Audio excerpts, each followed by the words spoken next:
मंदाकिनी नहीं आई। तुम कुछ बोलती क्यों नहीं? ये तो मैं जानती हूँ, इस राजकुल के अंतःपुर में मेरे लिए न जाने कब से नीरा पकवान संचित रहा, जो मुझे आते ही मिला। किंतु क्या तुम जैसी दासियों से भी वही मिलेगा?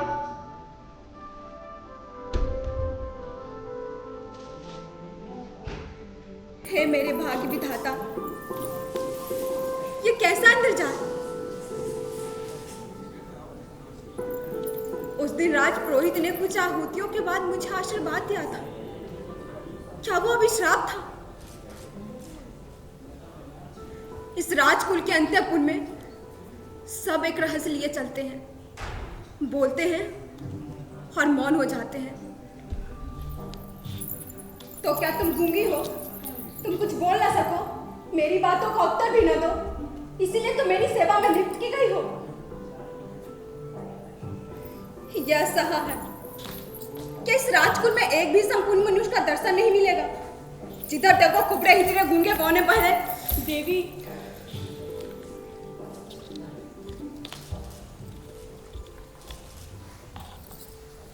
देवी, प्रत्येक स्थान बोलने के योग्य नहीं होते। कभी कभी मौन रह जाना बुरी बात नहीं। आप मुझे अपनी दासी ही समझिए। यहाँ अवरोध के भीतर मुझे गूंगी रहना पड़ता है।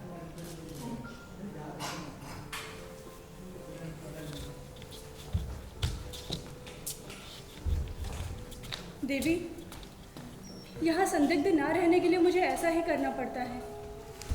ओह, तो तुम बोलती भी हो, पर यह कपट आचरण किस लिए? एक पीड़ित की प्रार्थना सुनाने के लिए देवी।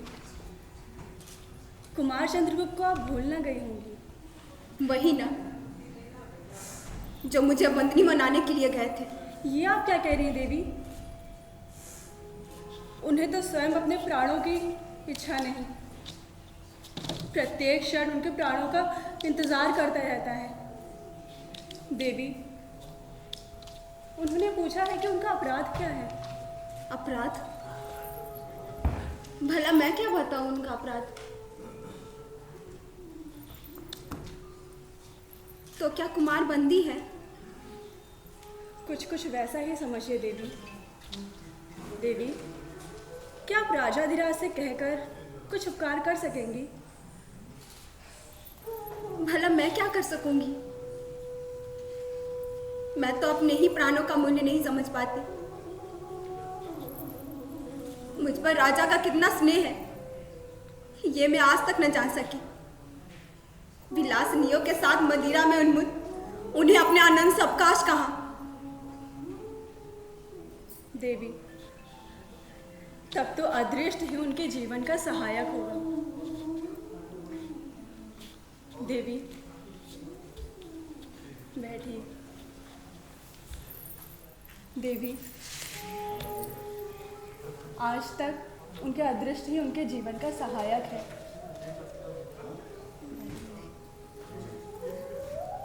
अमूल्य निधि एक। हाँ देवी, उनके जीवन का अमूल्य निधि। यह अमूल्य निधि? क्षमा कीजिए देवी, यह अत्यंत गुप्त है। किंतु मैं अपने जीवन की भिक्षा मांगकर कह सकूंगी। रहने दो, छिपी हुई बातों से मैं घबरा उठी हूँ। ये कहो कि मनुष्य के हृदय में देवता को हटाकर राक्षस कहाँ से घुस आता है? कुमार की सुंदर और सरल मूर्ति को देखकर कोई भी प्रेम से पुलकित हो सकता है, किंतु उन्हीं का भाई आश्चर्य है। देवी, कुमार चंद्रगुप्त को यह जानकर संतोष होगा कि उन्हें कोई विश्वास पूर्वक ध्यान करता है। रही बात अभियुक्ता की, तो उन्हें अपने बल पर ही भरोसा है। किंतु उन्हें ऐसा कोई साहस का काम नहीं करना चाहिए जिससे उनकी परिस्थिति और भी भयानक हो जाए। देवी, सायंकाल हो चुका है। वनस्पतियाँ शिथिल होने लगी हैं। वो देखिए देवी, पशु पक्षियाँ अपने नीड़ में कोलाहल कर लौट रहे हैं। क्या अभी भी भीतर जाने की इच्छा नहीं हो रही? चलूंगी क्यों नहीं, किंतु मेरा नीर कहाँ? यह तो स्वर्ण पिंजर है।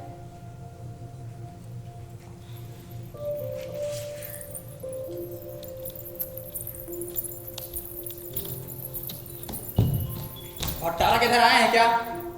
मेरे आंचल में तो छिपे नहीं है, जाके देखो किसी कुंज में होंगे। अपराध क्षमा कीजिए महादेवी, युद्ध संबंधी एक आवश्यक संवाद देने के लिए महाराज को खोजता हुआ इधर आ गया हूँ महादेवी। मैंने कहा ना महाराज यहाँ नहीं है, जाके देखो किसी कुंज में होंगे। जो आ गया महादेवी।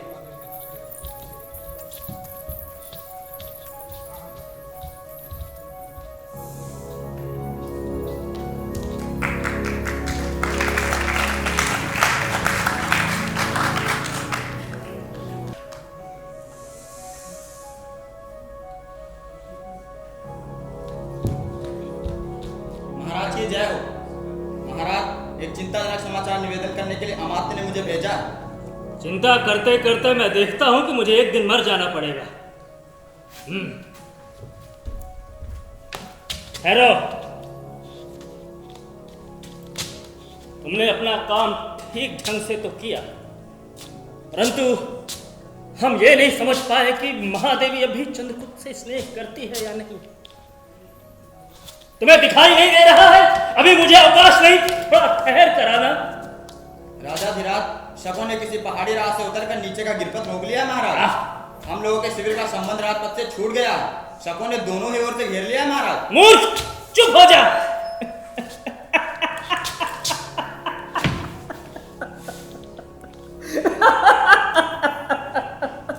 अरे मूर्ख, शिविर के दोनों ओर घिरा रहने से तो शीर और भी सुरक्षित है। हाँ, तो महादेवी मन ही मन चंद्रगुप्त को, हाँ? क्यों है ना हमारा संदेह उचित? अपराध क्षमा हो देव, अमात्य युद्ध परिषद में आपकी प्रतीक्षा कर रहे हैं। युद्ध तो यहाँ भी चल रहा है, देखते नहीं हो? जगत के अनुपम सुंदरी महादेवी हमसे स्नेह नहीं करती और हम हैं यहाँ के राजाधिराज। महाराज, शकराज का संदेश लेकर एक दूत भी आया, किंतु महादेवी, उसके मन में टीस है। और हाँ, जो स्त्री दूसरे के शासन में रहकर किसी दूसरे पुरुष से प्रेम करती है, वो कभी भी चोट पहुंचा सकती है। हाँ, जो स्त्री चंद्रगुप्त से प्रेम कर सकती है, वो कभी भी कुचक्र कर सकती है, कभी भी चोट पहुंचा सकती है। हाँ, सुना ना तुमने? महादेवी से कह देना चाहिए कि उसे केवल हमसे स्नेह करना चाहिए। महादेवी बन जाना ठीक नहीं है। जाइए, अपने अपने काम कीजिए। महादेवी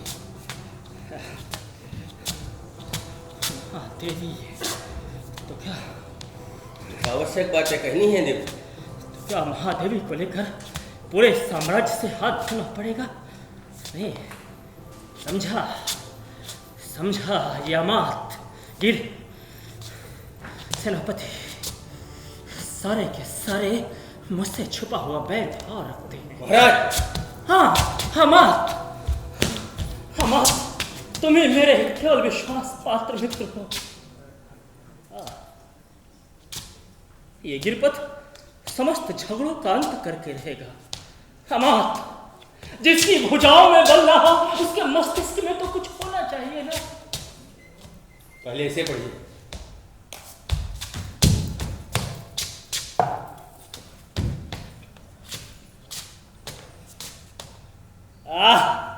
अब ये क्या है अमात? महाराज चौंकिए मत, ये घटना इतनी आकस्मिक है कि कुछ सोचने का अवसर ही नहीं मिलता। हाँ, है तो ऐसे ही, किंतु मेरे प्रतिकूल बिल्कुल भी नहीं। हमें पहले से ही इसकी आशंका थी। ओह, तब तो महाराज ने अवश्य कुछ सोच लिया हो। क्यों नहीं, मेघ संकुल आकाश की तरह जिसका भविष्य घिरा हो, उसकी बुद्धि को तो बिजली के समान चमकना ही चाहिए। हाँ, सोचा तो है हमने। कह दो, क्या तुम उसका समर्थन करोगे? यदि नीति युक्त हुआ तो अवश्य समर्थन करूंगा महाराज। सबके विरुद्ध होते हुए भी स्वर्गीय आर्य समुद्रगुप्त की आज्ञा के प्रतिकूल मैंने ही आपका समर्थन किया था कि नीति सिद्धांत के अनुसार ज्येष्ठ पुत्र को अमात, अमात, अमात, वो हम जानते हैं, किंतु इस समय जो प्रश्न हमारे सामने है हमें उस पर विचार करना चाहिए। ये तुम अच्छी तरह से जानते हो कि इस विजय यात्रा का हमारा गुप्त उद्देश्य है। कदाचित हमें उसमें सफलता भी मिलती हुई दिखाई दे रही, बस थोड़े से साहस की आवश्यकता है। महाराज, भविष्य के लिए चाहे अच्छा हो, किंतु इस समय तो हमें बहुत से विघ्नों का सामना करना पड़ेगा। मात, तब तुम और तुम्हारी बुद्धि कब काम आवेगी? मुझे लगता है हमें अपने अंतःपुर के भीतर के ही शत्रुओं का दमन करना पड़ेगा। ओह, चंद्रगुप्त के मनोभाव के बारे में कुछ पता चला? महाराज, वो कोई नई बात तो नहीं। महादेवी कहते हैं चंद्रगुप्त की आकांक्षाएं जाग रही हैं अमात। यह संभव नहीं है महाराज, किंतु इस समय आपको दूध से साक्षात करके उपस्थित राजनीति पर ध्यान देना चाहिए। यह एक विचित्र बात है कि प्रबल पक्ष संधि के लिए संदेश भेजे। अमात, विचित्र हो चाहे सचित्र हो, तुम्हारी उपयोगिता इसी में है कि अंतःपुर के भीतर और बाहर के सारे शत्रु एक ही दांव में परास्त हो जाए। अमात, चलो वो शकराज के दूत से मिलते हैं। शीघ्रता करो अमात। अमात,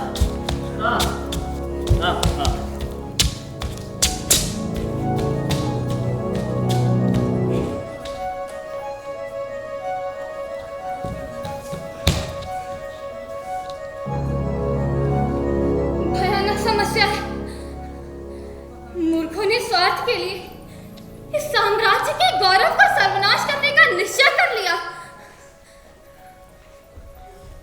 सच है, वीरता जब भागती है तो उसके पैरों से राजनीतिक छलछंद की धूल उड़ती है।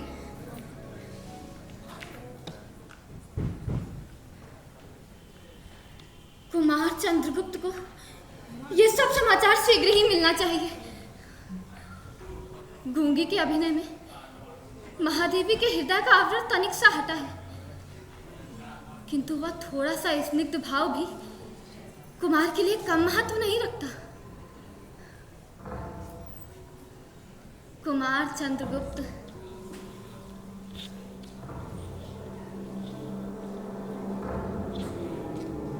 कितना समर्पण का भाव है उनमें।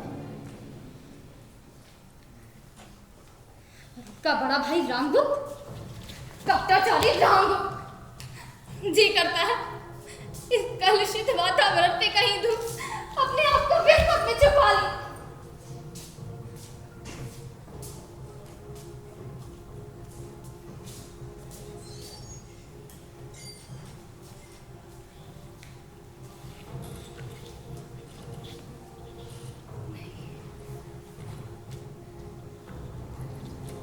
पर मंदा,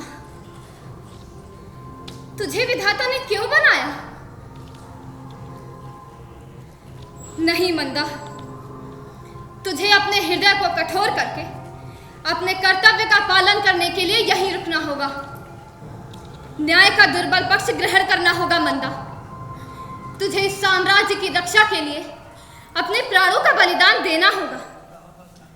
हाँ मंदा, तुझे ये करना होगा। तुझे ये करना होगा मंदा, तुझे ये करना होगा।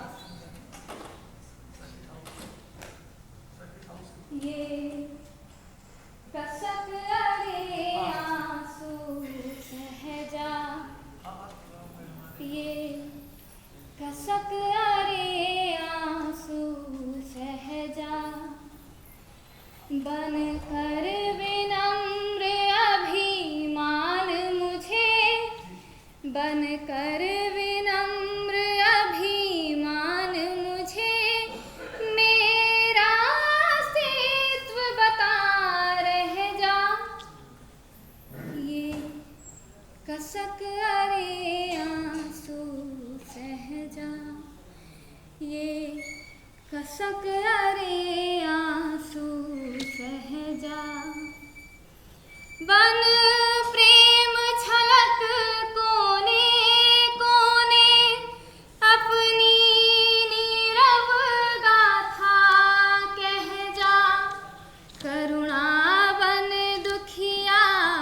वसुधा पर, करुणा बन दुखिया वसुधा पर, शीतलता फैलाता बह जा, ये कसक अरे आंसू सहजा, ये कसक अरे आंसू सहजा, ये कसक अरे आंसू।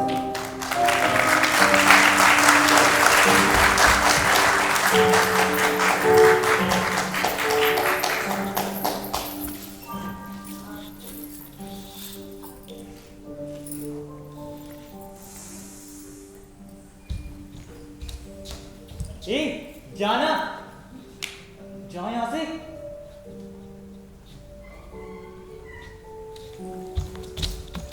माँ देवी की जय हो। माँ देवी, शिखर स्वामी आपसे मिलना चाहते हैं। क्या कहा? शिखर स्वामी मुझसे मिलना चाहते हैं? हाँ। क्या तो कल मिलूंगी, आज नहीं। जैसी आज्ञा माँ देवी। तो मैं शिखर स्वामी से कह आऊं कि माँ देवी आपसे कल बात करेगी। ठहरो तो, वो गुप्त साम्राज्य का अमात्य है ना? हाँ। तब तो उनसे आज ही भेंट करना होगा। अच्छा ये बताओ, तुम्हारे कुल में नियम क्या है? पहले अमात्य की मंत्रणा सुननी पड़ती है, तब राजा से भेंट होती है।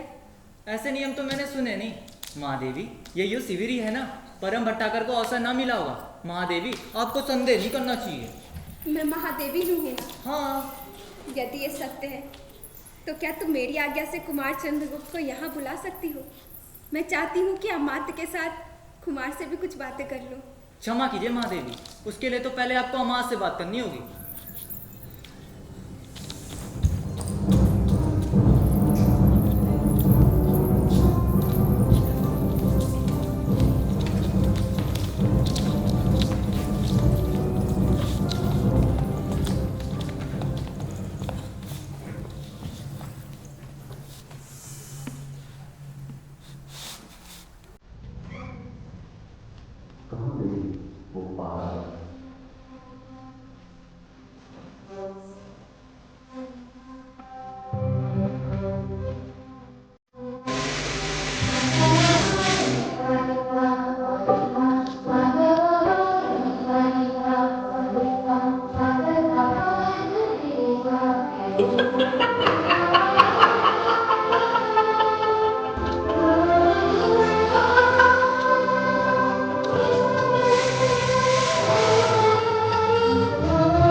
महादेवी की जय हो।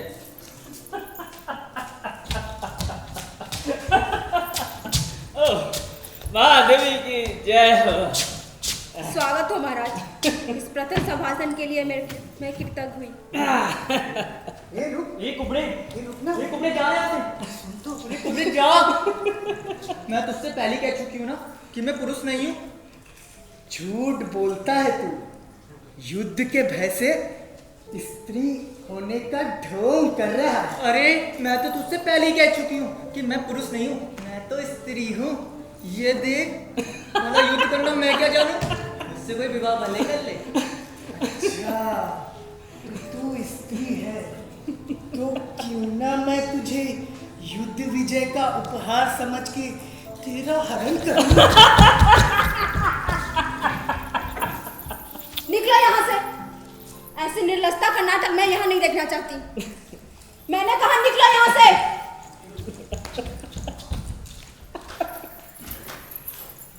बात आज ही महादेवी से मिलने हम आए और आप ही आ गए। ये विलक्षण घटना है, क्यों है ना? महाराज, मैं इस समय यहाँ एक आवश्यक कार्य से आया हूँ। ओ, मैं तो भूल ही गया था। वो बर्बर शहराज क्या चाहता है? हम युद्ध ना करें, बस इतना ही ना? अरे जाने दो अमान, युद्ध कोई अच्छी बात थोड़े ही है। महाराज, हाँ, वो और भी कुछ चाहता है। अच्छा, क्या वो कुछ सहायता मांग रहा है? नहीं महाराज, हाँ, वो बहुत ही असंगत और अशिष्ट याचना कर रहा है। हाँ, कुछ कहो भी। क्षमा हो महाराज, दूध तो अवध्य होता ही है, इसीलिए उसका संदेश सुनना पड़ा। वो कहता था कि सकरात से महारानी ध्रुव स्वामिनी का महादेवी ध्रुव स्वामी का विवाह संबंध स्थिर हो चुका था। उसी समय आर्य समुद्रगुप्त की विजय यात्रा में महादेवी के पिता ने उन्हें उपहार स्वरूप गुप्तकुल में भेज दिया। इसीलिए वो महादेवी को तो क्या वो महादेवी ध्रुव स्वामिनी को मांगता है? हाँ महाराज, और इतना ही नहीं, वो अपने सामंतों के लिए मगध के सामंतों की स्त्रियों को मांगता है। ठीक ही तो कहता है शकराज। जब उसके पास सामंत है तो उनके लिए स्त्रियां भी चाहिए होंगी।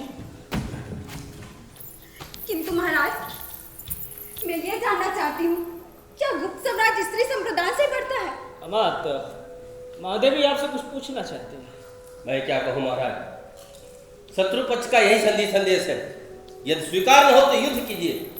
शिविर दोनों ओर से घिर गया है, उसकी बातें मानिए या फिर मरकर भी कुल मर्यादा की रक्षा कीजिए। दूसरा कोई उपाय नहीं। क्या कहा मत? क्या प्राण देने के सिवा दूसरा कोई उपाय नहीं है? अमात, महादेवी से पूछिए ना आप। और आप लोग कुबरे बोने नपुंसकों का नाच देखेंगे। मैं ये जानना चाहती हूँ कि किसने सुख दुख में मेरा साथ न छोड़ने की प्रतिज्ञा अपनी बेटी के सामने की थी? किसने की थी? किसने की थी भाई? कोई बोलता क्यों नहीं? तो क्या मैं राजा रामगुप्त की महादेवी नहीं हूँ? क्यों नहीं हो? किंतु अग्निवेदी के समक्ष राजा रामगुप्त ने कोई प्रतिज्ञा नहीं की थी। वो तो उस दिन हम दक्षासुर समय डुबकी लगा रहे थे। अब पुरोहित ने ना जाने क्या क्या बक दिया। इन सब बातों का भार हमारे सर पर कदापि नहीं करता। तो फिर ये हुई राजा की व्यवस्था। मंत्री महोदय क्या कहते हैं, ये भी सुन लूं। महादेवी, अवसर देकर राष्ट्र की उचित सम्मति देना ही तो मेरा कर्तव्य है।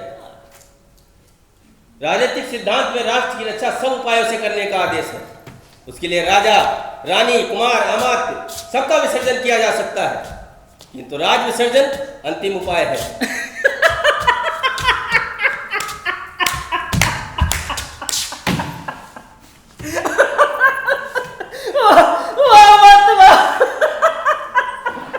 क्या बात कही है आपने? इसीलिए तो लोग तुम्हें राजनीति शास्त्र का बृहस्पति कहते हैं। अमात्य, तुम बृहस्पति हो चाहे शुक्र, ये मैं नहीं जानती। कहीं तुमने आर्य समुद्रगुप्त के पुत्र को पहचानने में भूल तो नहीं करती? सिंहासन पर भ्रम से किसी दूसरे को तो नहीं बैठा दिया? महादेवी, आप ये क्या कह रहे हैं? कुछ नहीं,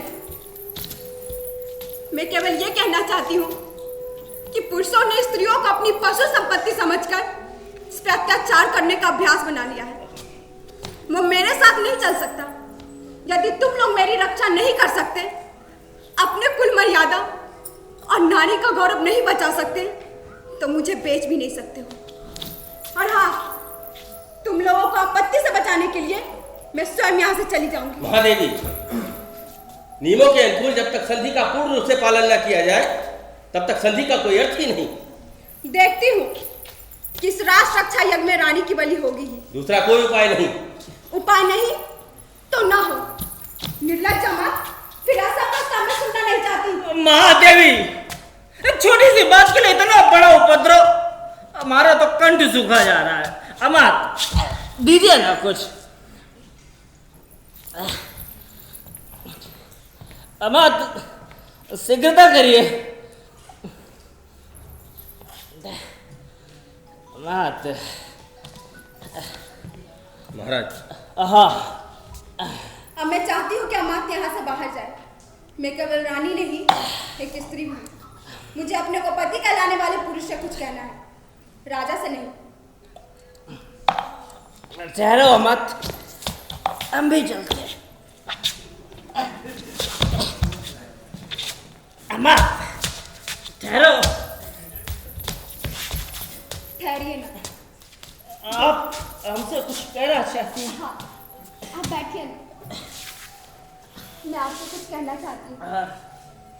देखिए, मेरे पिता ने उपहार स्वरूप मेरा कन्यादान किया था। क्या आप अपनी पत्नी शत्रु को उपहार में देंगे?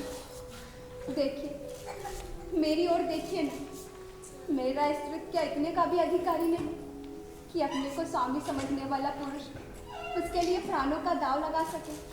ओह, तुम सुंदर हो, बहुत सुंदर। किंतु तुम्हारा स्त्रीत्व, तुम्हारा नारीत्व तुम्हारे लिए मूल्यवान हो सकता है।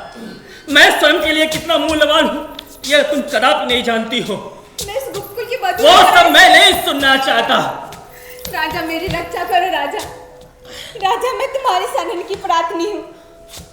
मैं मानती हूँ कि मैं आज तक तुम्हारी विलास की सहचरी नहीं हुई, किंतु ये अहंकार मेरा टूट गया है राजा। राजा, मेरी रक्षा करो राजा। राजा, राजा, मैं तुम्हारी होकर रहूंगी राजा। राजा, राज्य और संपत्ति रहने पर बहुत सी रानियां मिलती है, किंतु व्यक्ति का मान नष्ट होने पर फिर नहीं मिलता। ओह, तुम्हारा ये प्राण घातक स्पर्श बहुत ही उत्तेजनापूर्ण है। नहीं, तुम मेरी रानी नहीं, तुम तो उपहार की वस्तु हो। और यदि मैं तुम्हें उपहार में किसी दूसरे को देना चाहता हूं, तो तुम्हें आपत्ति क्यों है? चुप हो जाओ, निर्लज्ज, क्लीब। मैं उपहार में देने की वस्तु शीतलमणि नहीं हूँ। मुझ में रक्त की तरल लालिमा है और मेरा हृदय हुस्न है। उसमें आत्मसम्मान की ज्योति है। उसकी रक्षा में स्वयं। नहीं, आप महादेव मेरी हत्या करेंगे? नहीं, तुम्हारी हत्या नहीं करूंगी। तुम जियो भेड़ों की तरह। तुम्हारा ये तुच्छ जीवन उसे नहीं लूंगी। मैं अपना ही जीवन समाप्त कर लूंगी। परंतु महादेवी, आप अगर मर जाएंगी तो वो बर्बर शकराज के पास किसको भेजेंगे? तुम्हें महादेवी आत्महत्या कर रही है। महादेवी आत्महत्या कर रही है। महादेवी आत्महत्या कर रही है।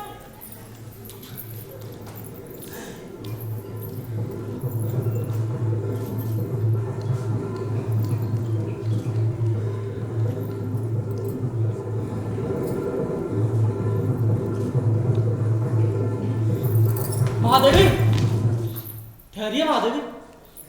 कुमार, इसी समय तुम्हें भी आना था। महादेवी,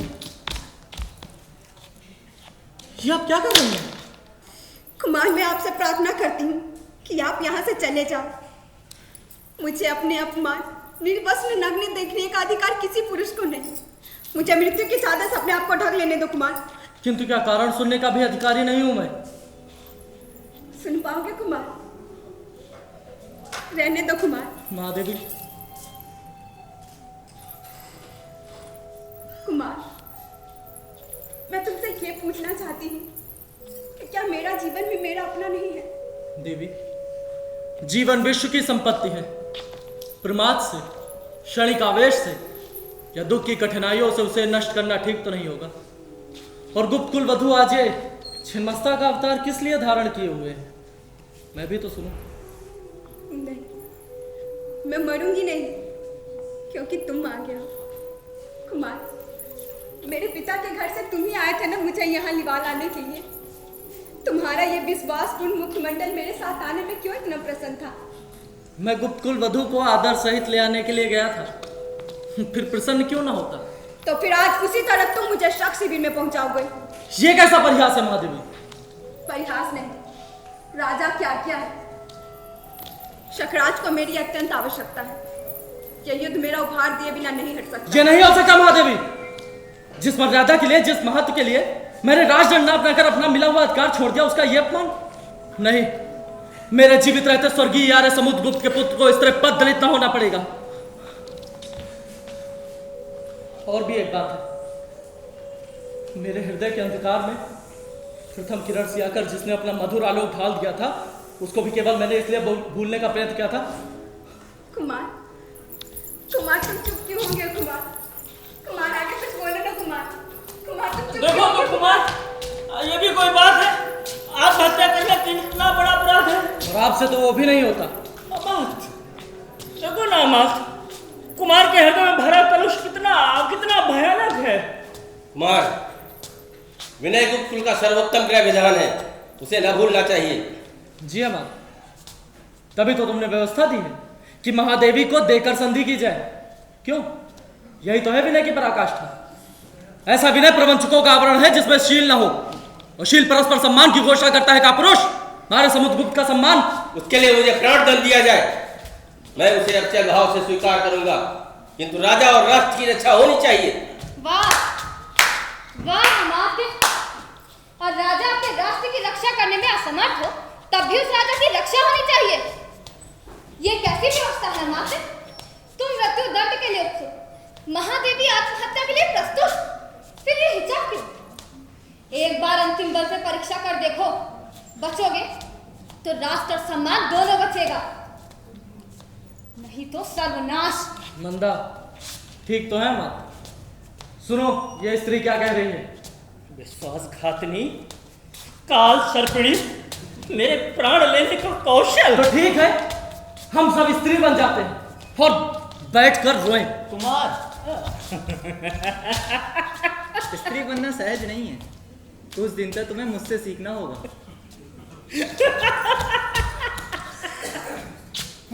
तुम नहीं बन सकते, तुम्हारे ऊपर बड़ा कठोर आवरण है।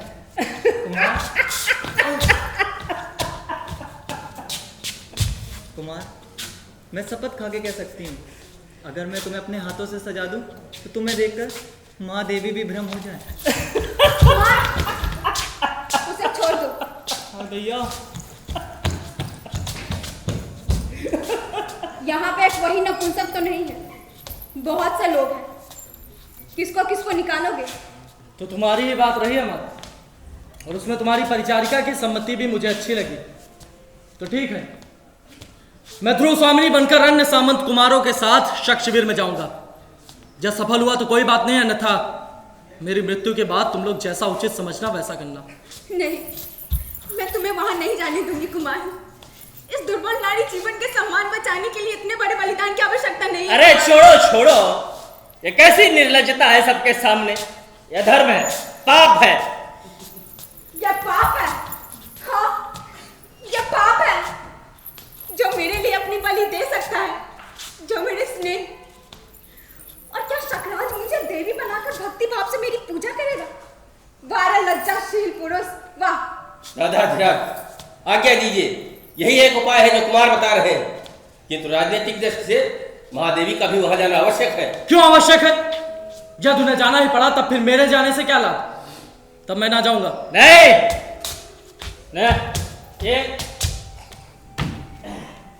ये राजा रामगुप्त की आज्ञा है। सामंत कुमारों के साथ शकराज में शिविर के लिए प्रस्थान करो। महाराज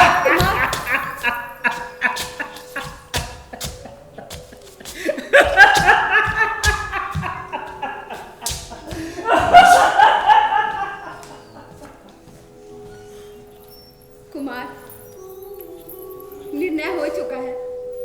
हम लोगों का चलना निश्चयी है, तो अब इसमें विलंब की आवश्यकता नहीं। कुमार,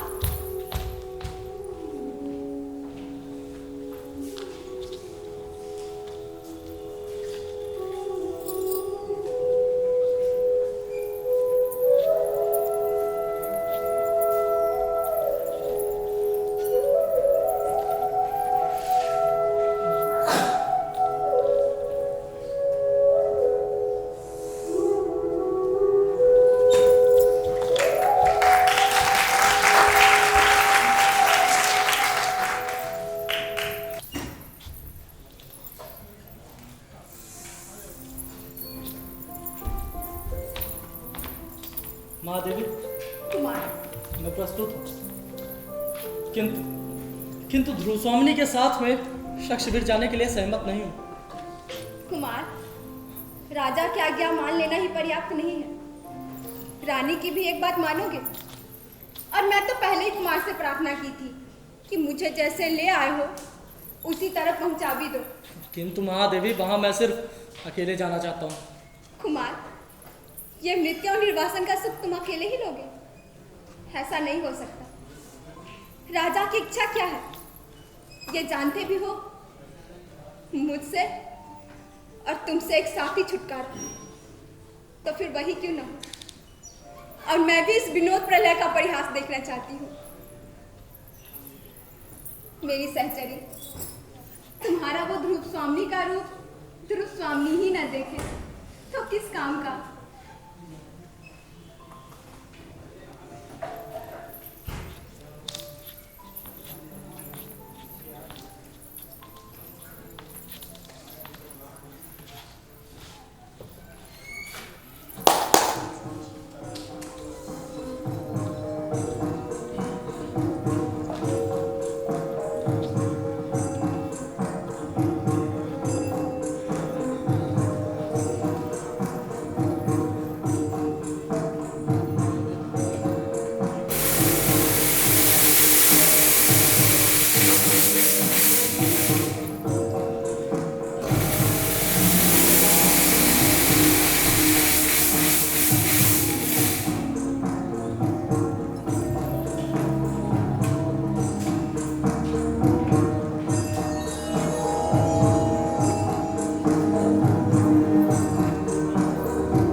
तो इनकी रुखाई और मलिनता सौंदर्य पर आवरण डाल देती है।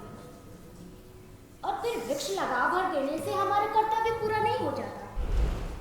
इनकी देखभाल करनी पड़ती है, इन्हें बच्चों की तरह पालना पड़ता है, तभी तो ये हमें स्वच्छ वातावरण प्रदान करेंगे। अरे आज तो इनके पत्ते धुले भी नहीं गए, फूल तो जैसे मुखरित होकर ही रह गए। खिलखिलाकर हंसने का मानो इनमें बल ही नहीं।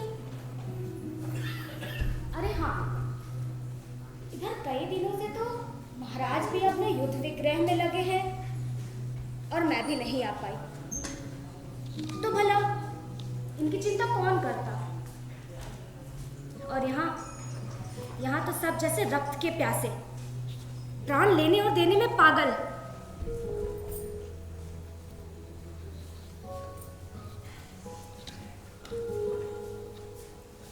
वसंत का असर और उदास पवन आता है चला जाता है, कोई इस स्पर्श से परिचित नहीं। ऐसा तो वास्तविक जीवन नहीं है। प्रणय, प्रेम जब सामने से आते हुए तीव्र आलोक की तरह आंखों में प्रकाश पुंज उड़ेल देता है, तब सामने की सभी वस्तुएं और भी अस्पष्ट हो जाती हैं। प्रेम करने की एक ऋतु होती है जिसमें चूकना, सोच समझ कर चलना दोनों ही बराबर होता है। और फिर मैंने तो सुना है संसार के चतुरों की दृष्टि में दोनों ही मूर्ख बनते हैं। तो कोमा, तू किसे अच्छा समझती है?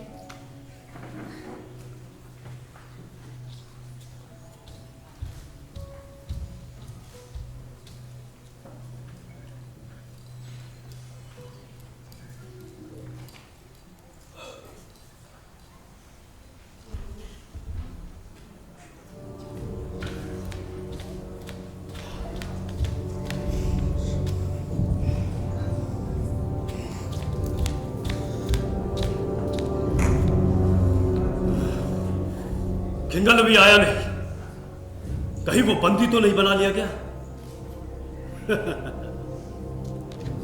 यदि वे अंधे नहीं है तो उन्हें अपने सिर पर खड़ी विपत्ति दिखाई देनी चाहिए।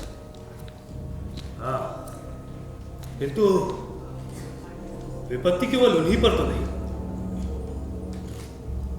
हम लोगों को भी रक्त की नदियां बहानी पड़ेंगी।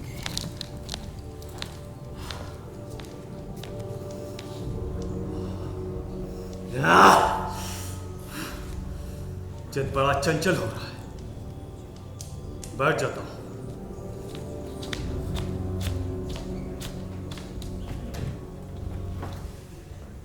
इस एकांत में बैठकर अपने बिखरे हुए मन को समेट लेता हूं।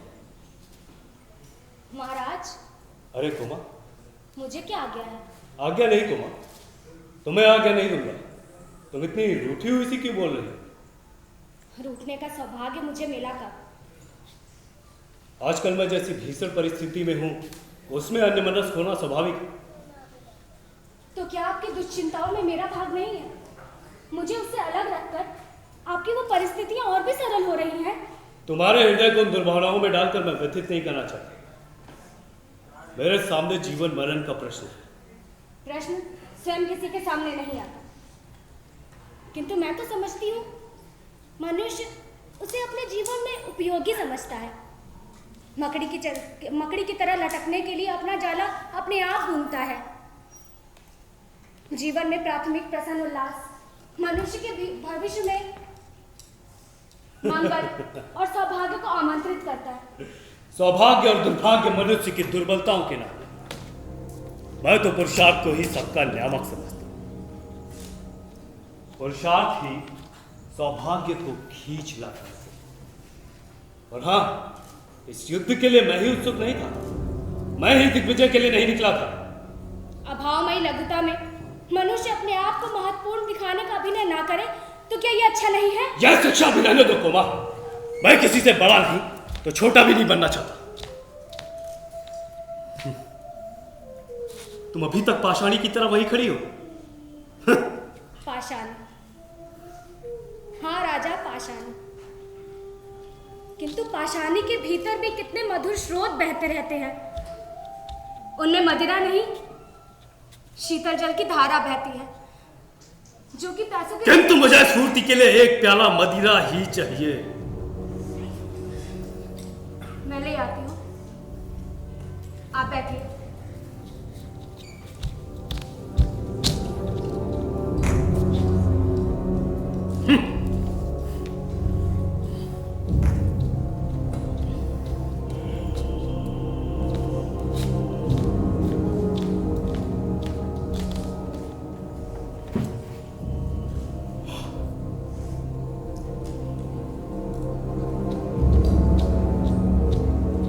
महाराज की जय हो। ओह हिंगल, कहो क्या समाचार? महाराज, मैंने उन्हें बहुत अच्छी तरह समझा दिया कि हम लोगों का विरोध दृढ़ है। उन्हें दो में से एक करने ही होंगे, या तो अपने प्राण दे, अन्यथा संधि के नियमों को स्वीकार करो। ये क्या सच है? दूसरा उपाय ही क्या था महाराज? वो छोकरा रामगुप्त समुद्रगुप्त की तरफ दिग्विजय करने निकला था, किंतु उसे इन बीहड़ पहाड़ी घाटियों का परिचय ना मिला था। सब बातों को समझकर महाराज वो अपने नियमों को मानने के लिए बाध्य हुआ। तुम क्या सच कह रहे हो?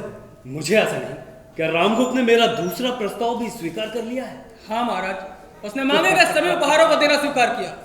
ध्रुव स्वामी बहुत जल्द आपके चरणों में उपस्थित होंगी। खिंगल, तुमने कितना सुंदर समाचार सुना है। आज देव पुत्रों की स्वर्गीय आत्माएं प्रसन्न होंगी।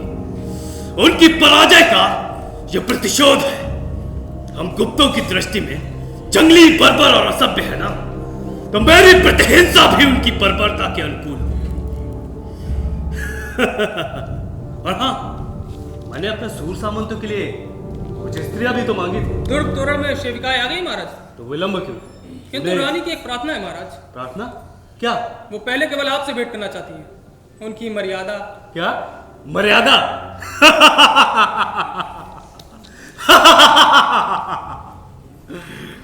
बाघ जिन्हें झुकने के लिए विवश कर देता है खिंगल, उन लोगों के मन में मर्यादा का और भी अधिक ध्यान रहता है।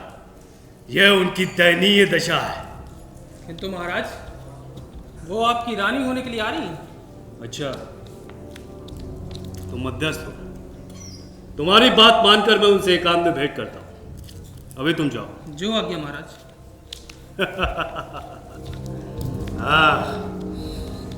महाराज, मेरे लिए क्या आज्ञा है? अरे कोमा, तुम अभी तक यही खड़ी हो? मैं तो जैसे भूल ही गया। हृदय बहुत चंचल हो रहा है कोमा, मेरे समीप आओ। नई रानी के आगमन की प्रसन्नता से। क्यों? नई रानी का आना तुम्हें अच्छा नहीं लगा? संसार में बहुत सी अच्छी बातें बुरी मालूम पड़ती हैं और बहुत सी बुरी बातें अच्छी मालूम पड़ती हैं।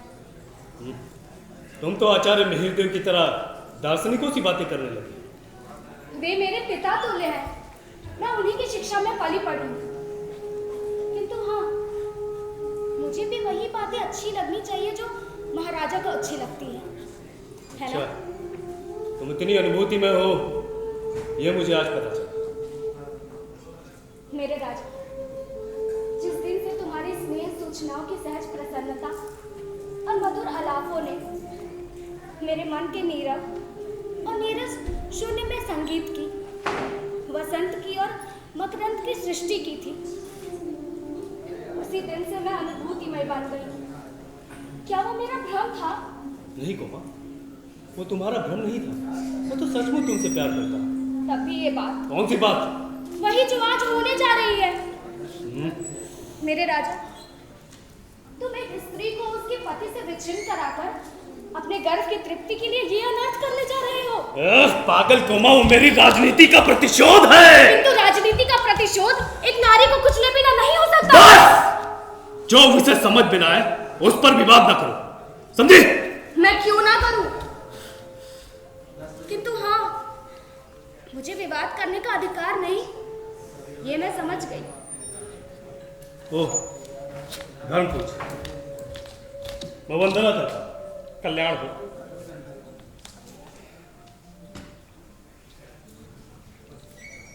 बेटी, मैं तो बस तुम्हें देखने चला आया। तुम उदास क्यों हो? आचार्य, रामगुप्त का दर्दन करने के लिए मैंने उपहार में ध्रुव स्वामी को मांगा था। आज रामगुप्त की रानी दुर्ग के द्वार पर खड़ी है। कोमा को इससे आपत्ति है? ऐसे काम में आपत्ति तो होनी ही चाहिए।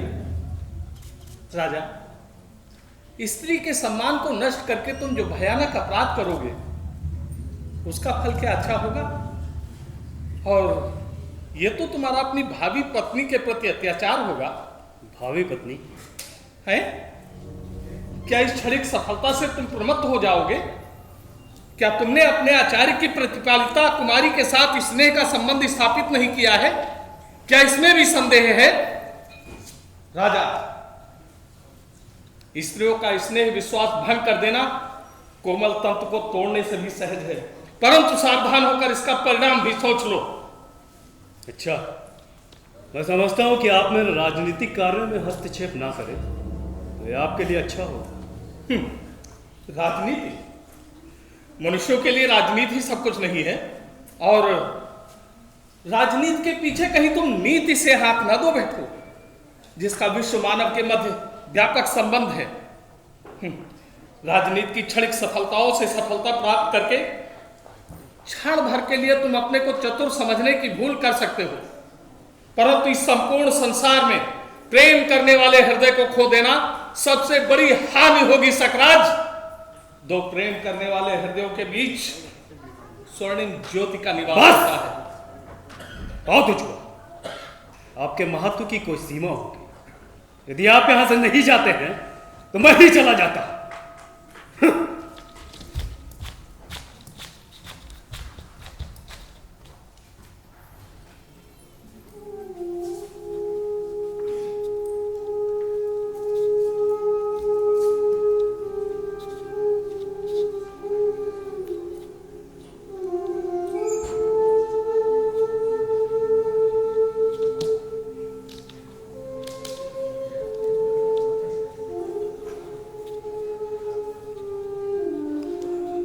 चल कुमार,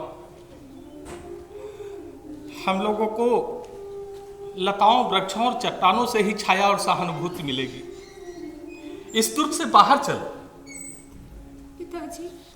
बेटी, हृदय को संभाल। प्रताड़ना में बड़ा मोह होता है, उसे छोड़ने का मन नहीं करता। कोमा, छल का बहिरंग सुंदर होता है, विनीत और आकर्षक भी, परंतु दुखदाई और हृदय को बेंधने के लिए इस बंधन को तोड़ डाल। तोड़ डालू पिताजी? जिसे मैंने अपने आंसुओं से सींचा, वो दुलार भरी वल्लरी, दे दूं एक झटका, उनकी हरी हरी पत्तियां कुचल जाए और छिन्न होकर धूल में लौटने लगे। ऐसी कठोर आज्ञा ना दो पिताजी। बेटी, अगर तेरा यहाँ रहना उचित होता तो मैं चलने को कदापि न कहता। हम लोग अखरोट की छाया में बैठेंगे, झरनों के किनारे दाख के कुंजों में विश्राम करेंगे, नीले आकाश में मेघों के टुकड़े जब मानसरोवर की ओर जाने वाले हंसों का अभिनय करेंगे, तब तो अपनी तकली पर ऊन काटती हुई कहानी कहेगी और मैं सुनूंगा। पिताजी, तब भी एक क्षण के लिए मुझे। बेटी, तू नहीं मानती? वो देख, नील लोहित रंग का धूमकेतु अविचल दशा में कैसा इस दुर्ग की ओर भयानक संकेत कर रहा है। पिताजी, कभी पागल लड़की, मैं जाता हूं, तू सोच ले, विचार कर ले। मैं दुर्ग के बाहर तेरी प्रतीक्षा करूंगा।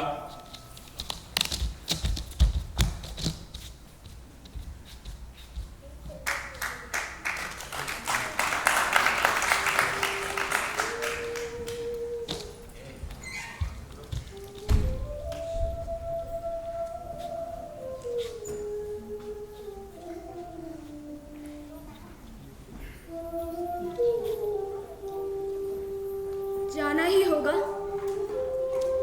तब ये मन में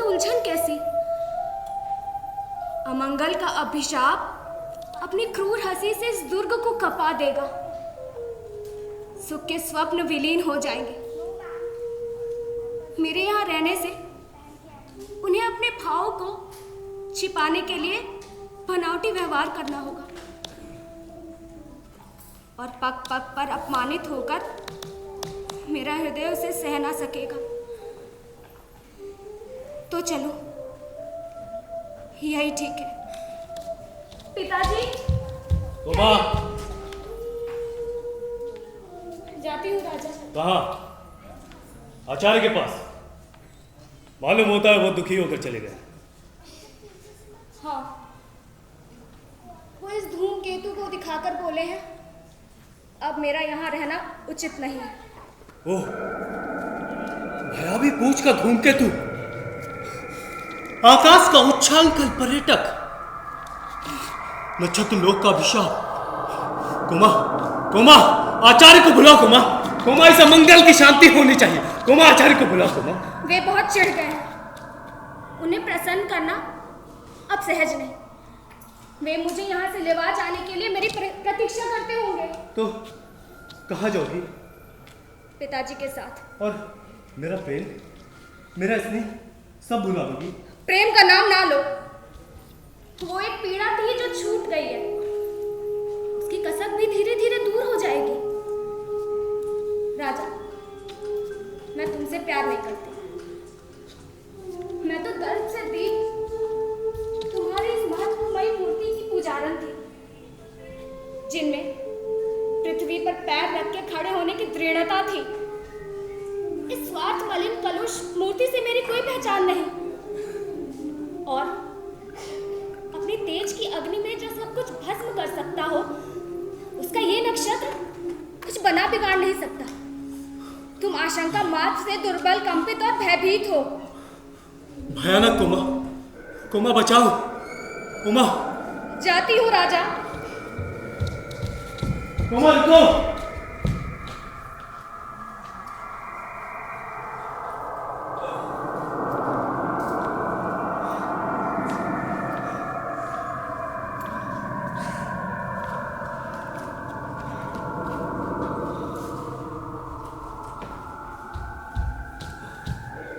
महाराज की जय हो।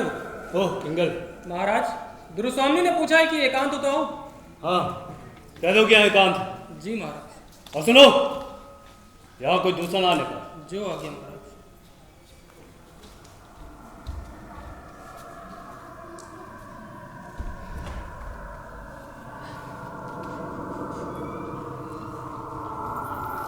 लगता है कोमा को समझा बुझा कर लाना होगा, किंतु इधर गुरुस्वामी जो आ रही है।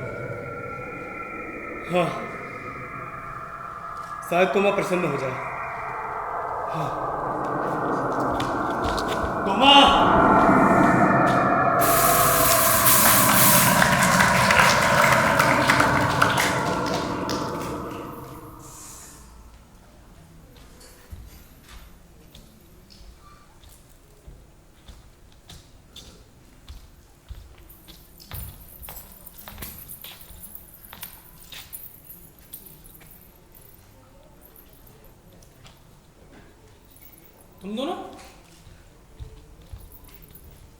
तुम दोनों में से गुरुस्वामी कौन है?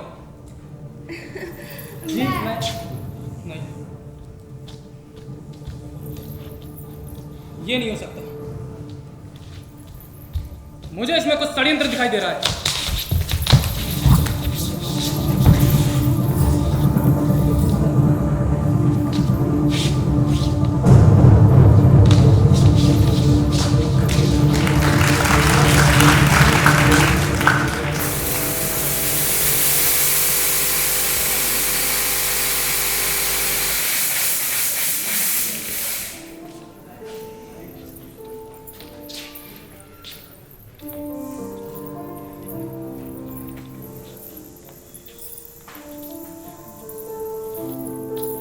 महादेवी, आज आप इतने प्रसन्न हैं। कुमार, और क्या आप प्रसन्न नहीं हो?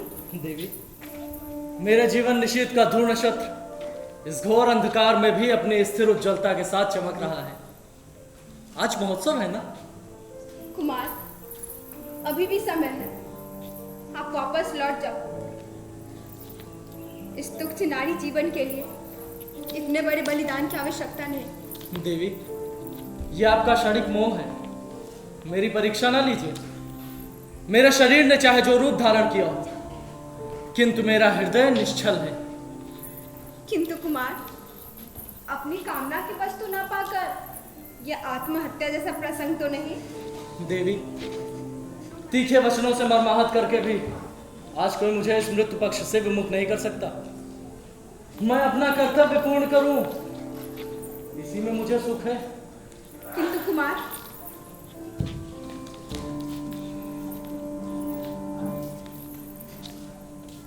रूप का इतना तीव्र आलोक नहीं, मैंने कभी नहीं देखा। तुम दोनों में ध्रुव स्वामी कौन है? जी महाराज,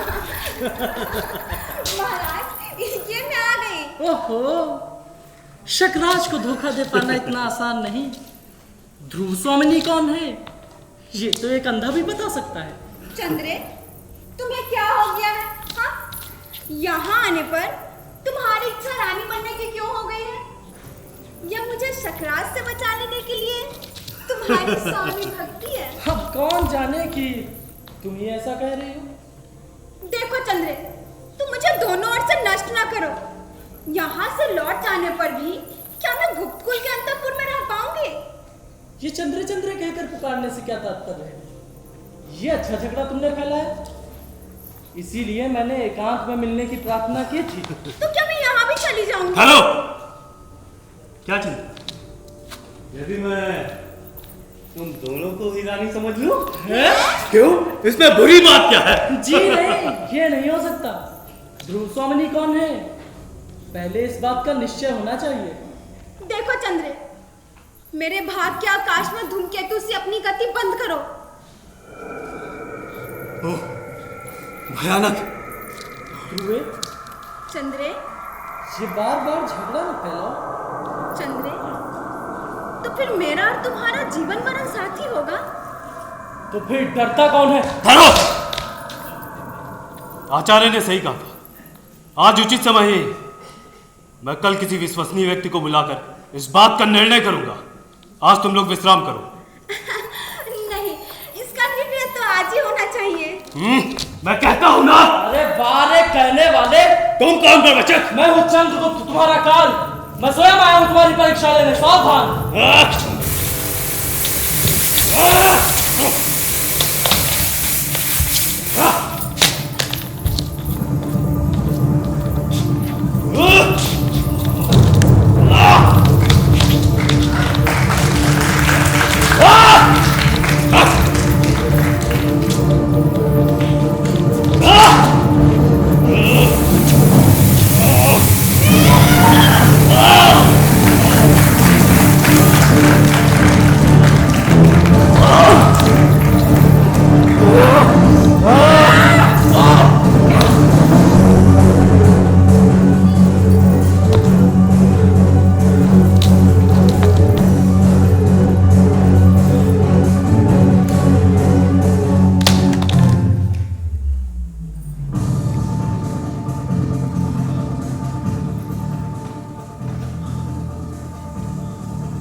महादेवी की जय हो। महादेवी, विजय का समाचार सुनकर राजा धीराज दुर्ग में आ गए हैं और अभी वे सैनिकों से बातें कर रहे हैं। उन्होंने पूछा है कि महादेवी कहाँ है। आपकी जैसी आज्ञा हो महादेवी, क्योंकि कुमार ने कहा है। क्या कहा है? यही ना कि मुझसे पूछे बिना राजा यहाँ ना पावे। ठीक है, मैं भी बहुत थकी हुई हूँ। और तुमने ये नहीं बताया कि कुमार के घाव अब कैसे हैं? घाव चिंताजनक नहीं है महादेवी, उन पर पट्टियां बन चुकी हैं और कुमार प्रधान मंडल में विश्राम कर रहे हैं। ठीक है, अब तुम जाओ। जो आज्ञा महादेवी। भाभी, भाभी, भाभी बधाई है। नहीं नहीं महादेवी, क्षमा कीजिएगा। मंदा, मंदा भूल से ही आज तुम एक प्यारी बात कह दी। उसे क्या लौटा लेना चाहती हो? यदि यह सत्य होती, क्या इसमें भी संदेह है?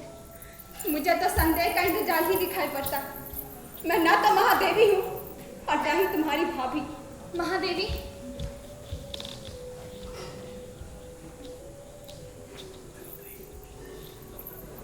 पुरोहित जी आप?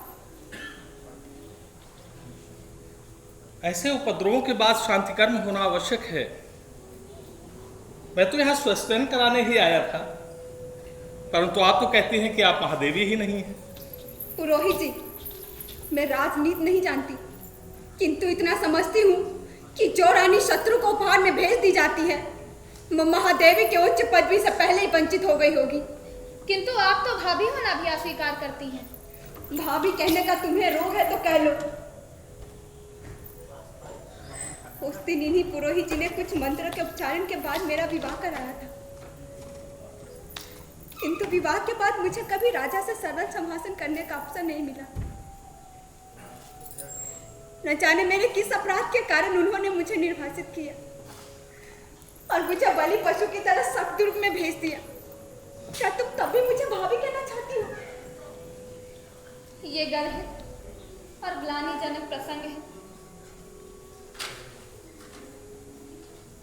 ये मैं क्या सुन रहा हूं? मुझे तो जानकर प्रसन्नता हुई थी कि वीर रमणी की तरह अपने साहस और पराक्रम के बल पर महादेवी ने इस दुर्ग पर अपना अधिकार किया है। आप झूठ बोलते हैं। मैं और झूठ? हाँ, आप और झूठ नहीं, स्वयं आप ही मिथ्या है। क्या आप वेदांत की बात कहती हैं? तब तो संसार ही मिथ्या है।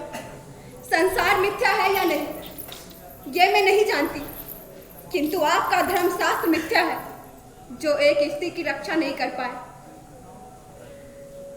बेटी, तुम ही बताओ, ये मेरा भ्रम है या महादेवी का रोष? रोष? हाँ, हाँ, मैं रोष से जली जा रही हूँ।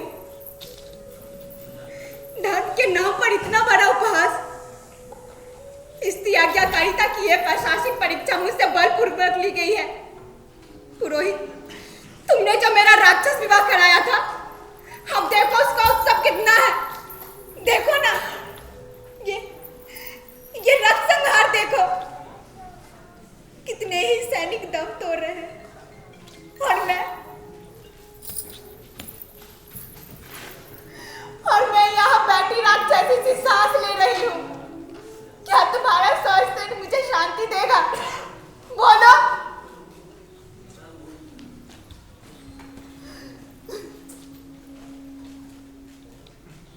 आर्य, आप बोलते क्यों नहीं?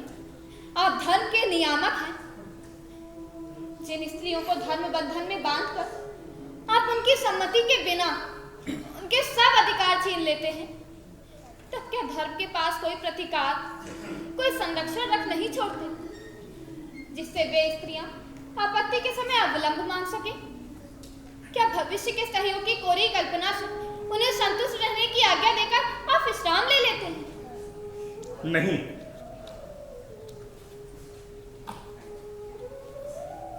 स्त्रियों का विश्वासपूर्ण अधिकार, रक्षा और विश्वास ही विवाह कहा जाता है। यदि ऐसा नहीं है तो धर्म और विवाह एक खेल है। खेल हो या ना हो, किंतु एक किलीपति द्वारा परित्यक्ता नारी का मर जाना ही मंगल है। उसे स्वस्थ और शांति की आवश्यकता नहीं। ये मैं क्या सुन रहा हूं? यदि ये बातें सत्य हैं तो मुझे पुनः एक बार धर्मशास्त्र का अवलोकन करना ही होगा।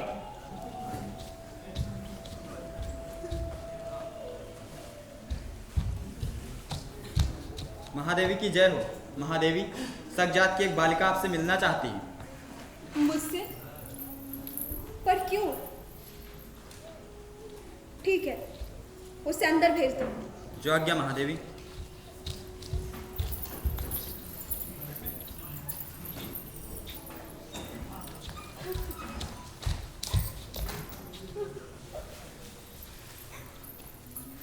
तुम लोग कौन हो?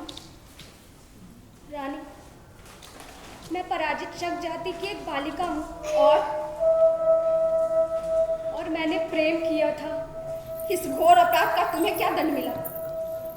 वही जो प्राय नारी को मिलता है, निराशा, निष्पीड़न और उपहास। रानी, मैं तुमसे भीख मांगने आई हूँ रानी। शत्रुओं के लिए मेरे पास कुछ नहीं है। अधिक खर्च करने पर दंड भी मिल सकता है। तुम चाहती क्या हो? रानी, तुम भी एक स्त्री हो और क्या स्त्री की व्यथा ना समझोगी? तुम्हारी आज विधेयता का अंधकार तुम्हारे शाश्वत अस्तित्व को ढक ले, किंतु सबके जीवन में एक बार प्रेम की दीपावली जलती है। जली होगी अवश्य। तुम्हारे जीवन में भी उत्साह। रानी, मैं प्रतीक्षा करती हूँ रानी। मुझे जगराज का शव दे दीजिए रानी। मुझे जगराज का शव दे दीजिए रानी। जलो, प्रेम के नाम पर जलना चाहती हो तो जलो। जीवित रहने पर मालूम होता है कि तुम्हें अधिक शीतलता मिल चुकी है। अवश्य तुम्हारा जीवन धन्य हो। इसे ले जाने दो। जो आज्ञा महादेवी।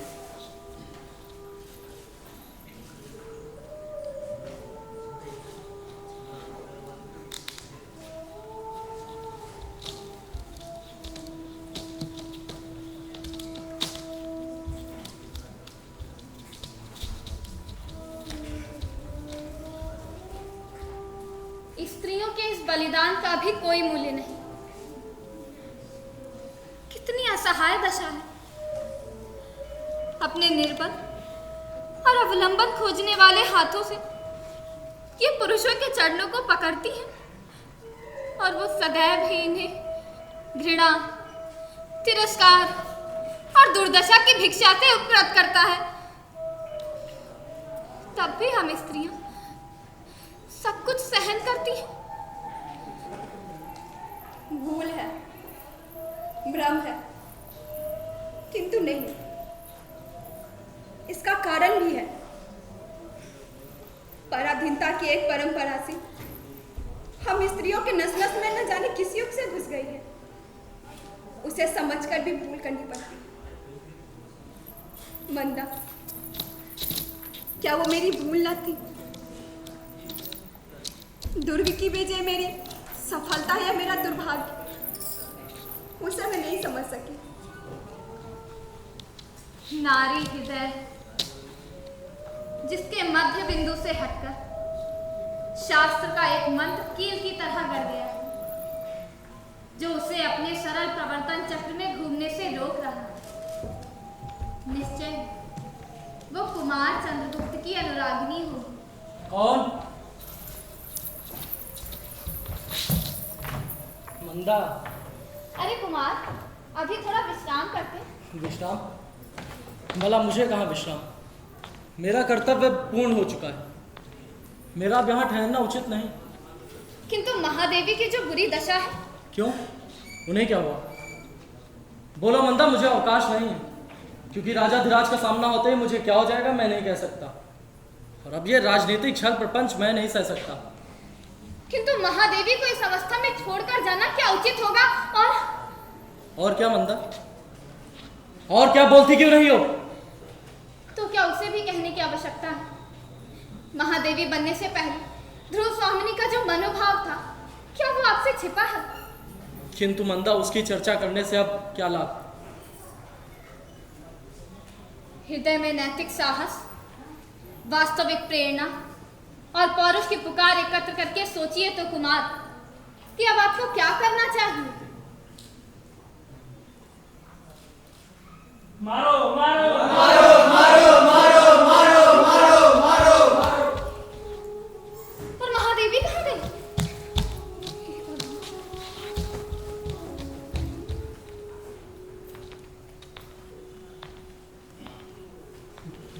की स्याही का एक बिंदु गिरकर भाग्य लिपि पर कालिमा चढ़ा देता है। आज मैं स्वीकार करने से भी संकुचित हो रहा हूं कि ध्रुव स्वामिनी मेरी है। हाँ, वो मेरी है। मैंने आरंभ से ही उसे अपनी संपूर्ण भावना से प्रेम किया है। मेरे हृदय के अंतस्थल की मूक स्वीकृति आज बोल रही है मैं पुरुष हूं। नहीं नहीं, यह शील का कपट, मोह और प्रवंचना है। मैं जो हूं वही तो स्पष्ट रूप से प्रकट नहीं कर पा रहा। ये कैसी विडंबना है। विनय के आवरण में मेरी कायरता अपने को कब तक छिपा सकेगी। कुमार कुमार कुमार, शकराज का शव लेकर जाती हुई शककन्या और उसके साथियों का राजाधिराज के सैनिकों ने वध कर डाला। क्या? हाँ महादेवी। महादेवी की जय हो। आप लोग यहाँ? महादेवी, आपकी आज्ञा के विरुद्ध राजा धीराज ने निरीक्षकों का संहार करवा दिया। फिर आप लोग इतने चंचल क्यों हैं? राजा को आज्ञा देनी चाहिए और प्रजा को नतमस्तक होकर उसे मानना होगा। किंतु अब वह असहाय है देवी। राजसत्ता के अस्तित्व की घोषणा के लिए इतना भयंकर प्रदर्शन। मैं तो कहता हूँ इस दुर्ग में आपकी आज्ञा के बिना राजा का आना अन्याय है। मेरे वीर सहायकों, मैं तो स्वयं एक परित्यक्ता और हतभाग्नी स्त्री हूँ। मुझे तो अपनी कल्पना की स्थिति से भी झोंक हो रहा है। मैं क्या कहूँ? मैं सच कहता हूँ, रामगुप्त जैसे राजपद को कुलसित करने वाले के लिए मेरे हृदय में तनिक भी श्रद्धा नहीं। विजय का उत्साह दिखाने वे किस मुंह से आए? क्या कहा? फिर से तो कहना। गुप्त काल के गौरव का कलंक कालिमा के सागर में निमज्जित करने वाले, चला जाए यहाँ से। चुप रहो। क्या तुम लोग किसी के बहकावे में आवाज में आ गए हो? कुमार, ये सब क्या हो रहा है? पामरों, विश्वासघातियों, कायरों, तुम्हें इस धृष्टता का घोर दंड भुगतना पड़ेगा। सैनिकों, बंदी करो इन सामंत कुमारों को। कुमार, मैं कहती हूँ कि तुम प्रतिवाद करो। इस अपराध के लिए ये दंड ग्रहण कर रहे हो। कुचक्र करने वाले भला क्या बोलेंगे? और जो लोग बोल सकते हैं, जो अपनी पवित्रता की धुंधुनी बजाते हैं, वो सबके सब साधु होते हैं ना। कुमार, कुमार, तुम्हारी जेबा पर कोई बंधन नहीं। तुम कहते क्यों नहीं कि मेरा यही अपराध है, कि मैंने कोई अपराध नहीं किया? महादेवी, झटक दो ना सिंखलाओ को। ये मिथ्या ढोंग कोई नहीं सहेगा। महादेवी, मैं कहता हूँ चुप रहो। कौन महादेवी? राजा, क्या भी मैं महादेवी हूँ जो शकराज की शैया के लिए कृतदासी की तरह भेज दी गई हूँ? वो भी महादेवी? आश्चर्य है। महादेवी, राजनीति क्या तुम मेरी सफलता? चुप हो जाओ परवंतने के पुतले, घृणित, तुम चुप हो जाओ। ओह, तो तुम महादेवी नहीं हो? नहीं, मनुष्य के दी उपाधि में लौटा देती हूँ। और मेरी सहधर्मिणी? धर्म ही इसका निर्णय करेगा। ओह, इसमें भी संदेह है। वो आप अपने हृदय से महाराज! पूछिए कि बात क्या मैं वास्तव में आपकी सहधर्मिणी हूँ। तुम चले जाओ यहाँ से। मैं नहीं जाऊंगा।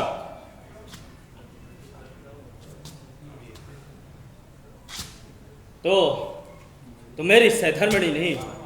नहीं। महाराज, पुरुषार्थ का इतना बड़ा प्रहसन, अबला पर ऐसा अत्याचार, ये गुप्त सम्राट के लिए शोभा नहीं देता। सैनिकों, इसे भी बंदी करो। ठहरिए महाराज, धर्म की ही बात मैं सोच रहा था। मैं कहता हूँ तुम चले जाओ यहाँ से, नहीं तुम्हारी भी यही दशा होगी। अरे तुम लोग खड़े हो, मेरा मुंह क्या देख रहे हो? बंदी करो इसे। ठहरो, मैं भी आर्य समुद्रगुप्त का पुत्र हूँ। और शिखर स्वामी, तुम्हें अच्छी तरह जानते हो कि उनके द्वारा निर्वाचित युवराज भी मैं ही हूँ। तुम्हारी निष्ठा बस है, इसलिए अपने राजा को लेकर इस दुर्ग से सकुशल बाहर चले जाओ। इस दुर्ग में शकराज के समस्त अधिकारों का स्वामी आज से मैं हूं। इन सामंत कुमारों को मुक्त करो। मैंने कहा इन सामंत कुमारों को मुक्त करो। कुमार चंद्रगुप्त की जय। कुमार चंद्रगुप्त की जय। कुमार चंद्रगुप्त की जय। महाराज, कुमार, इस कलह को मिटाने के लिए हमें परिषद का निर्णय मान्य होना चाहिए। हमें आपके अधिपति से कोई विरोध नहीं है, किंतु सब काम विधान के अनुकूल होना चाहिए। इसके लिए सभा में कुल वृद्धों और सामंतों का होना आवश्यक है। मुझे इसमें कोई आपत्ति नहीं है।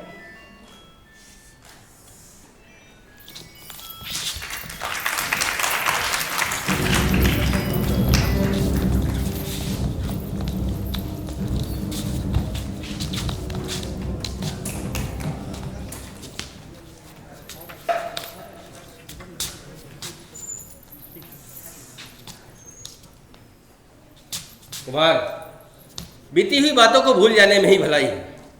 भाई भाई की तरह गले लगकर गुप्त कुल का गौरव बढ़ाइए। हमाद, तुम गौरव किसे कहते हो? वो है कहीं रोज जर्जर शरीर पर अलंकारों की सजावट, मलिनता, कलुष की ढेरी पर बाहरी कुमकुम केसर का लेप गौरव नहीं बढ़ाता। बोलो कुटिलता की प्रतिमूर्त, बोलो मेरी वाग्दत्ता पत्नी और मेरे पिता द्वारा दिए हुए सिंहासन का अपहरण किसके संकेत से हुआ और छल से? बंद करो ये मत प्रलाप। चंद्रगुप्त, तुम मेरे छोटे भाई हो ना, आओ गले मिलते हैं और मैं तुम्हें क्षमा करता हूं। मैं उसे नहीं मानता और क्षमा देने का अधिकार भी तुम्हारा नहीं रहा, क्योंकि अब तुम राजा नहीं हो। इसलिए अभियुक्त बनकर खड़े रहो और न्यायपूर्वक अपने अपराधों को सुनो। ये है गुप्त कुल की वधू मंदा। अरे जाओ। मंदा? राजा का है मंदा का गला नहीं घोट सकता। तुम लोगों को यदि कुछ भी बुद्धि होती तो अपनी कुल मर्यादा को, नारी को शत्रु के दुर्ग में यूं ना भेजते। भगवान ने नारी को उत्पन्न करके अधिकारों से वंचित नहीं किया, किंतु तुम लोगों की दस्यु वृत्ति ने उन्हें लूटा है। मेरी इस परिषद से प्रार्थना है कि आर्य समुद्रगुप्त का विधान तोड़कर जिन लोगों ने राज किलविश किया हो उन्हें दंड मिलना ही चाहिए। मंदा, ये तुम क्या कह रही हो? मैं तुम लोगों की नीचता की गाथा सुना रही हूँ। अनार्य, सुन नहीं सकते? तुम्हारी प्रवंचनाओं ने जिस नरक की सृष्टि की है उसका अंत समीप है। ये साम्राज्य किसका है? आर्य समुद्रगुप्त ने किसे युवराज बनाया था? अरे जाओ। चंद्रगुप्त को या इसलिए रामगुप्त को, जिसने छल और बल से विवाह करके इस नारी को शत्रु के दुर्ग में बिना विरोध के भेज दिया। और ये तुम्हारे गुप्त साम्राज्य का सम्राट है। और ये ध्रुव स्वामी, जिसे कुछ दिनों तक तुम सबने महादेवी कहकर संबोधित किया है, वो क्या है? कौन है वो? और इसका कैसा अस्तित्व है? कहीं धर्मशास्त्र हो तो उसका मुंह खुलना ही चाहिए। शिखर, अभी मुझे कुछ बोलने दोगे या नहीं? राज्य के संबंध में मैं कुछ नहीं कहना चाहता, वो तुम्हारी राजनीति जाने, लेकिन इस विवाह के संबंध में तो मुझे कुछ कहना ही चाहिए। कहिए देव, आप ही तो धर्मशास्त्र के मुख हैं। देव, आप ही हम लोग को इसकी परपरता से बचा सकते हैं। विवाह की विधि ने देवी ध्रुव स्वामी और रामगुप्त को एक भ्रांतिपूर्ण बंधन में बांध दिया है। धर्म का उद्देश्य इस तरह पददलित नहीं किया जा सकता। माता पिता के प्रमाणों के कारण से धर्म विवाह केवल परस्पर द्वेष से टूट नहीं सकते, परंतु यह संबंध तो उन प्रमाणों से भी विहीन है। और ये रामगुप्त, ये मृत और प्रव्रजित तो नहीं, किंतु गौरव से नष्ट, आचरण से पतित और कर्मों से राज किल्विशी क्लीव है। ऐसी अवस्था में रामगुप्त का ध्रुव स्वामी पर कोई अधिकार नहीं। मूर्ख, चुप हो जा। तुझे मृत्यु का तनिक भी भय नहीं है? किंचित मात्र नहीं। ब्राह्मण केवल धर्म से भयभीत है, अन्य किसी भी शक्ति को वो तुच्छ समझता है। तुम्हारे बधिक मुझे धार्मिक सत्य कहने से रोक नहीं सकते। बुलाओ, मैं प्रस्तुत हूँ। धन्य हो ब्रह्मदेव। किंतु निर्भीक पुरोहित, तुम क्लीब शब्द का प्रयोग कर रहे हो। राजनीतिक दस्यु, तुम शास्त्रार्चना करो। क्लीब, श्री कृष्ण ने अर्जुन को क्लीब किस लिए कहा? अरे जिसे अपनी पत्नी को किसी पुरुष की अंगगामिनी बनने के लिए भेजने में कोई आपत्ति ना हो, वो क्लीब नहीं तो और क्या है? मैं स्पष्ट कहता हूं कि धर्मशास्त्र रामगुप्त से ध्रुव स्वामिनी के मोक्ष की आज्ञा देता है। अनार्य पतित और क्लीव रामगुप्त गुप्त साम्राज्य के पवित्र राज सिंहासन पर बैठने का अधिकारी नहीं। हाँ नहीं है, हाँ नहीं है, हाँ नहीं है, हाँ नहीं चुप करो! तुम सारे के सारे विश्वासघाती हो, पामरा हो। मैं अपने न्यायपूर्ण अधिकारों को तुम जैसे कुत्तों के भौंकने से नहीं छोड़ूंगा। किंतु परिषद का विचार तो मानना ही होगा। अमात, तुम भी नहीं। मैं अपने अधिकारों को नहीं छोड़ूंगा। रामगुप्त, तुम अभी इस दुर्ग के बाहर जाओ।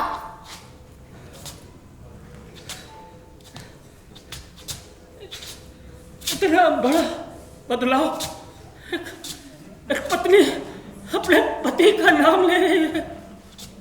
नहीं, मैं क्लीव नहीं हूं। मैं क्लीव नहीं हूं।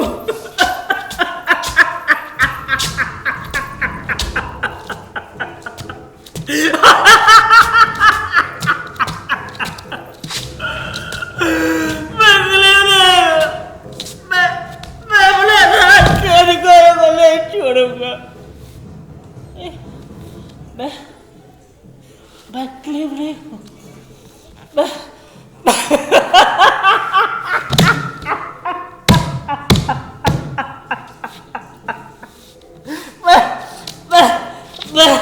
मैं क्लीव नहीं हूं।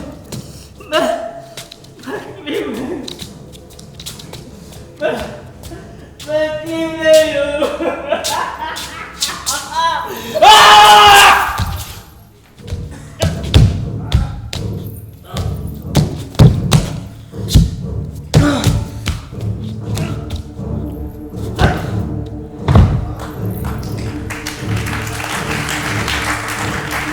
महाराज चंद्रगुप्त की जय। महाराज चंद्रगुप्त की जय। महादेवी ध्रुव स्वामिनी की जय। महादेवी ध्रुव स्वामिनी की जय।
एक बार जोरदार तालियां हो जाएं हमारे सभी उम्दा कलाकारों के लिए और उनकी इतनी अच्छी परफॉर्मेंस के लिए। बात चाहे समकालीन भारत की हो या आज के आधुनिक युग की, नारी पर अत्याचार तब भी होता था और आज भी। जरूरत है कि हम सभी एक साथ खड़े होकर इस अन्याय के खिलाफ आवाज उठाएं और हर अन्याय का मुंहतोड़ जवाब दें। अब मैं मंच पर हमारे मुख्य अतिथि श्रीमान आर्यन पांडे जी को आमंत्रित करना चाहूंगी कि वे मंच पर पधारें और साथ ही मैं अवनीश त्रिपाठी जी से अनुरोध करती हूं कि वे मंच पर आएं और हमारे मुख्य अतिथि जी को स्मृति चिन्ह एवं शॉल प्रदान करके सम्मानित करें।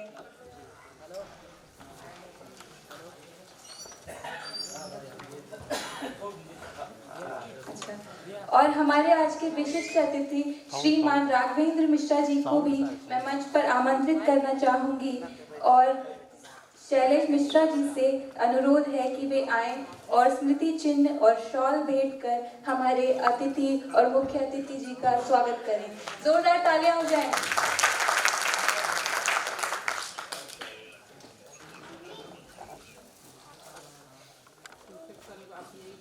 तालियों की गड़गड़ाहट रुकनी नहीं चाहिए।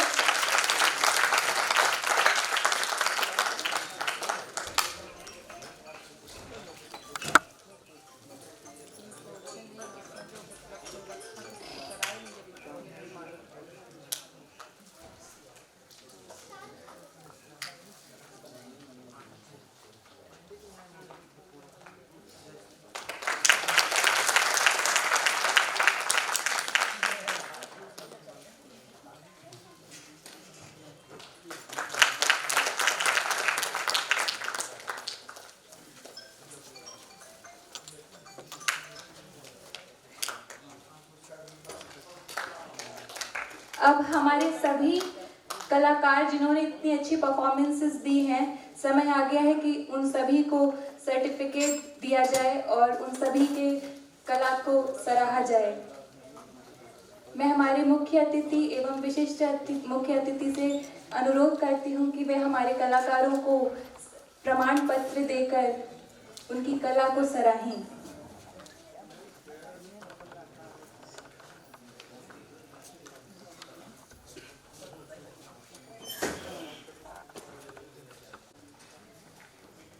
ध्रुव स्वामिनी जूही चौधरी कृपया मंच पर आए। जोरदार तालियां।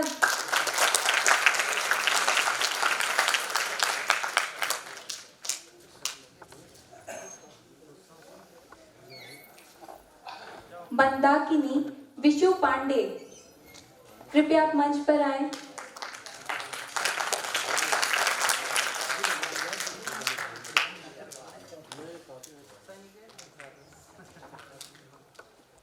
कोमा निशा तिवारी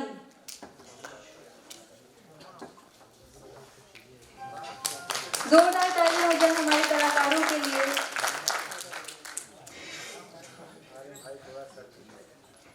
खड़क धारिणी माधुरी सिंह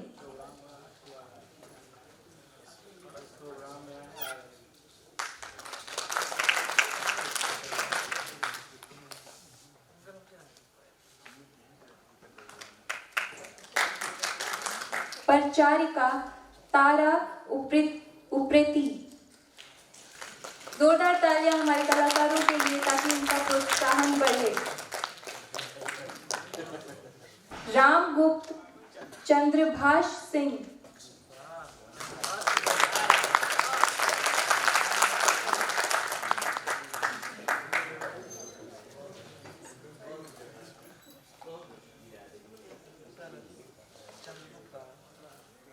चंद्रगुप्त विमलेंद्र प्रताप सिंह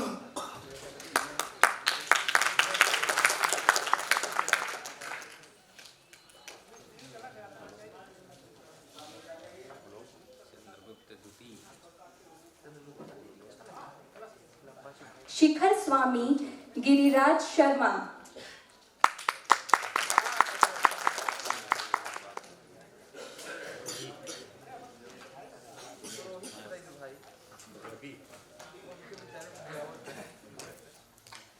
मिहिर देव पुरोहित डॉक्टर दिनेश कुमार शर्मा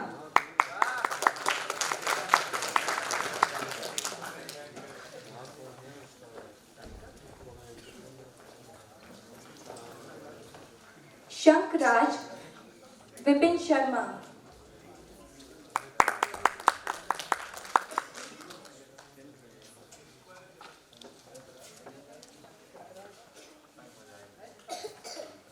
खिंगल अनुराग शर्मा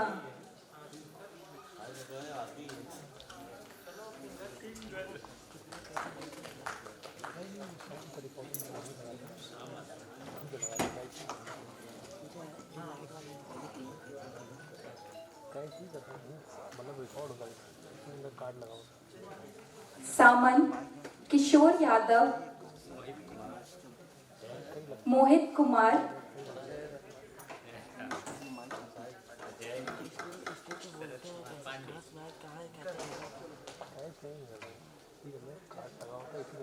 मोहित कुमार,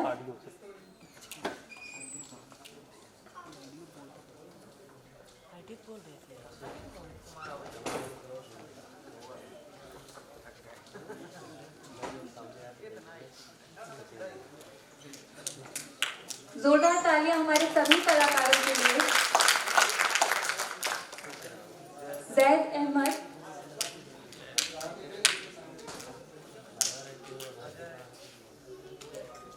जैद अहमद, अजय, गौतम राय,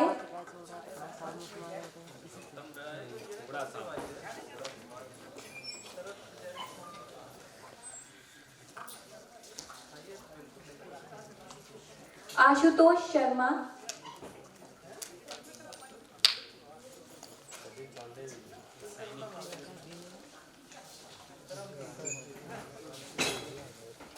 एक बार जोरदार तालियों की गड़गड़ाहट